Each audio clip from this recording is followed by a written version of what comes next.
मंत्री चंद्रशेखर बावनकुळे बुलढाणा दौऱ्यावर. बावनकुळेंनी घेतलं शेगावमध्ये संत गजानन महाराज समाधी स्थळाचं दर्शन. भाजपाचे पदाधिकारी आणि कार्यकर्ते उपस्थित. मुख्यमंत्री देवेंद्र फडणवीस उद्या लातूर दौऱ्यावर. जिल्हा परिषदेच्या कार्यक्रमासाठी मुख्यमंत्री उद्या लातूरला. ज्येष्ठ नेते स्वर्गीय गोपीनाथ मुंडे यांच्या पुतळ्याचं होणार लोकार्पण. दादर कबूतरखान्याजवळ पोलीस बंदोबस्त तैनात. कबुतरांना कुठल्याही प्रकारचं खाद्यपदार्थ देण्यास मनाई. काल गाडीवरून खाद्यपदार्थ पुरवण्यावर गुन्हा दाखल.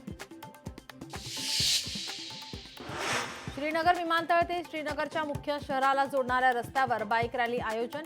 बाईक रॅलीसाठी रस्त्यावर मोठ्या प्रमाणात सुरक्षा व्यवस्था तैनात.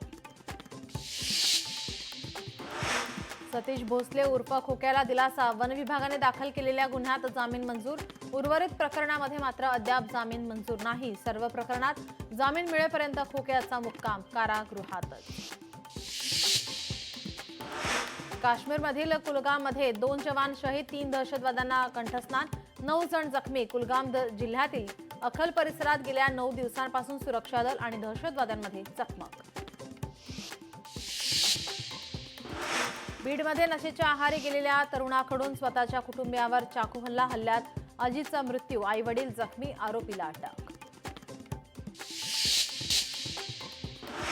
पंढरपुरात माढ्याच्या तहसीलदारांना जीवे मारण्याचा प्रयत्न. सीना नदीतून अवैध उत्खनन करणारं वाहन पकडू नये म्हणून हल्ला.